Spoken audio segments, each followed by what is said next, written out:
Hi friends, स्वागत है आपका हमारे चैनल में। मोना कहती है तो मोना क्या कहती है। तो आज हम शक्ति के बारे में बात करेंगे। कृष्ण जन्माष्टमी भी है आज, तो हैप्पी कृष्ण जन्माष्टमी सबको।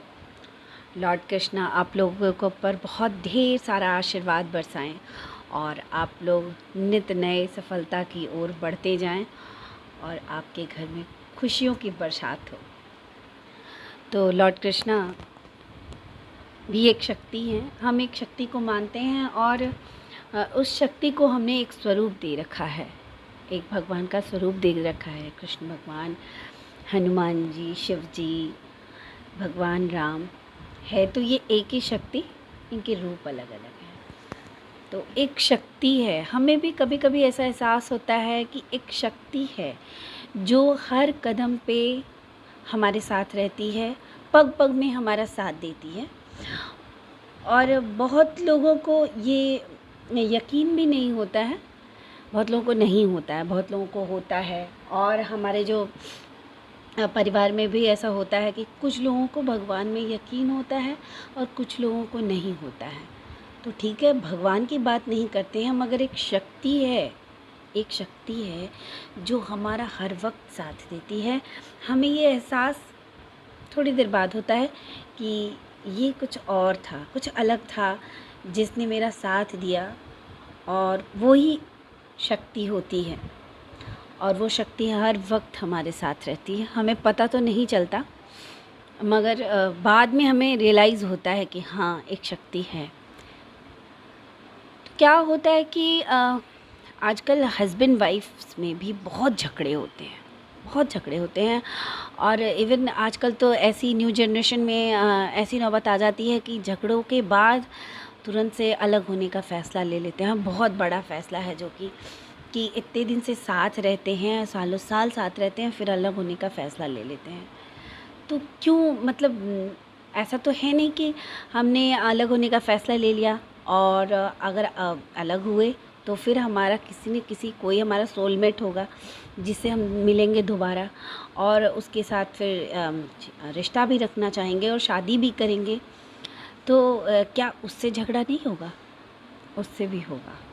ऐसा नहीं है, अगर दो बर्तन हैं तो खटकेंगे ज़रूर। दो थालियाँ एक जैसी होती हैं, हम एक में जब उसको रखते हैं ना तो फ्रेंड्स आवाज़ तो आती है, तो आवाज़ तो आएगी। दो अगर लोग साथ रह रहे हैं तो दोनों का जो माइंड सेटअप है वो अलग अलग है, तो दो अपना अपना व्यवहार उनका अलग होगा और कभी भी ना कभी तो मतभेद होगा ही।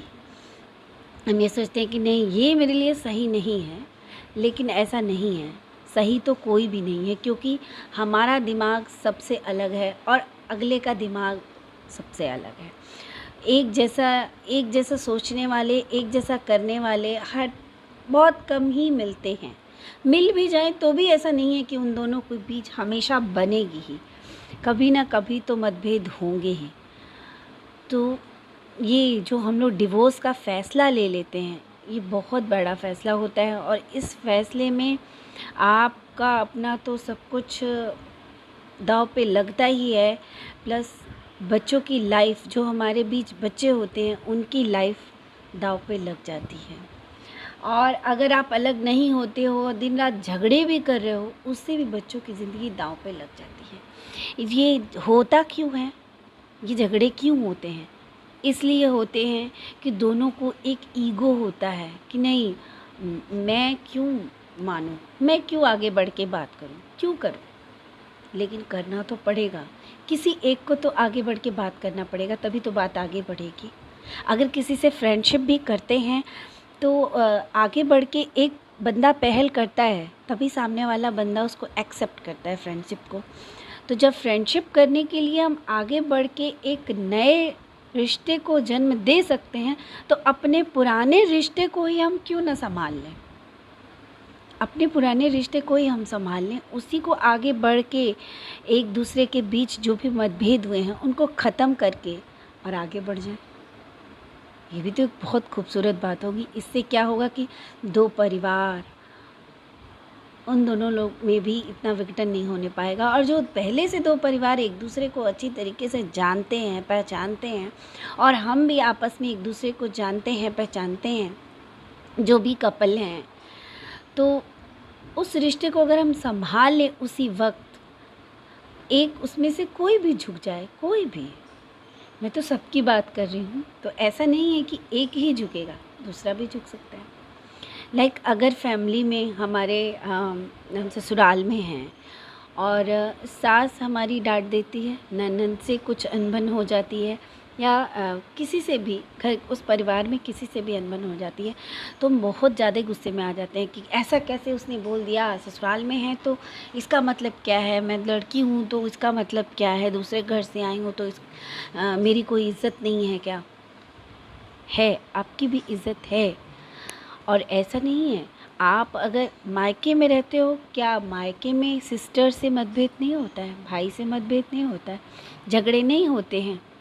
अरे भाई बहन में तो इतने झगड़े हो जाते हैं कि मारा पीटी की नौबत आ जाती है, हम मार पीट तक कर लेते हैं। तो वो झगड़े जब सुलझ सकते हैं और उनको हम तुरंत माफ़ कर देते हैं, अपनी बहन हो, अपना भाई हो, तुरंत माफ़ कर देंगे। अपनी मम्मी कितना कुछ बोल देती है गुस्से के मारे, मगर हम मम्मी को अगले पल ही मम्मी से जाके बातें करने लगते हैं, और अगर हमारी गलती होती है तो मम्मी को सॉरी भी बोल देते हैं।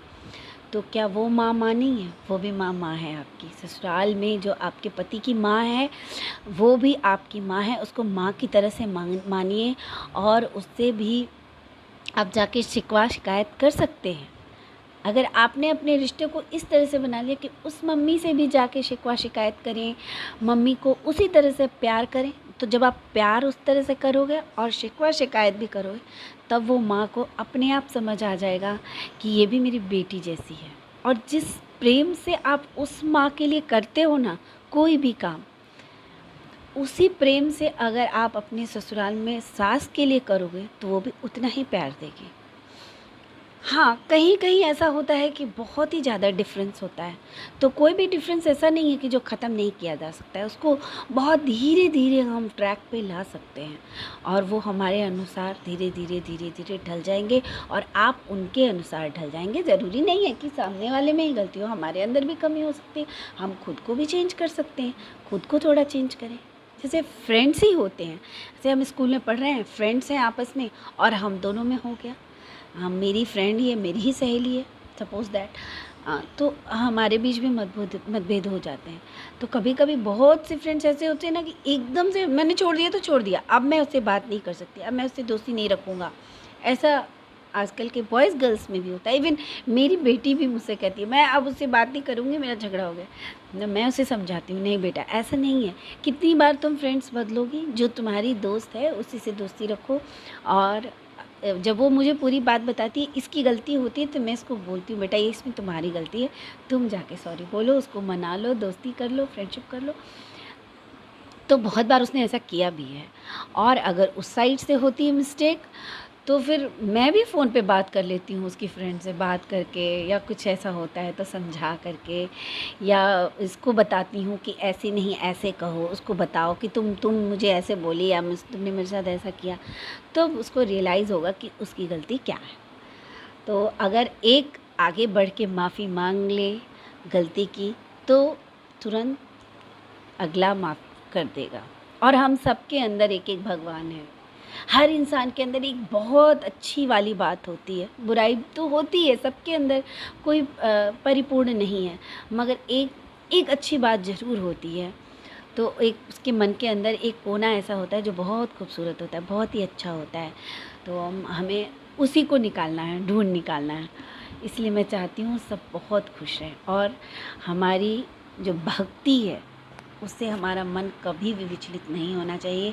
आस्था में अगर आपका मन है, अगर आपको विश्वास है उस शक्ति पे, तो वो शक्ति आपका हमेशा साथ देगी। अगर आप सही हो तो हमेशा आपका साथ देगी, आप एकदम यकीन कर लीजिए। तो फ्रेंड्स, आज हमारी बात काफ़ी लंबी हो गई, और आप लोग बोर तो नहीं हो रहे हो ना? मेरी बातें कैसी लगती हैं?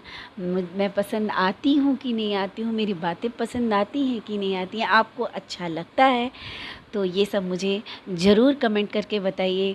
और मेरे चैनल को फ्रेंड्स प्लीज़ सब्सक्राइब कीजिए, प्लीज़ प्लीज़ प्लीज़, और लाइक भी कीजिए। And thank you friends, bye.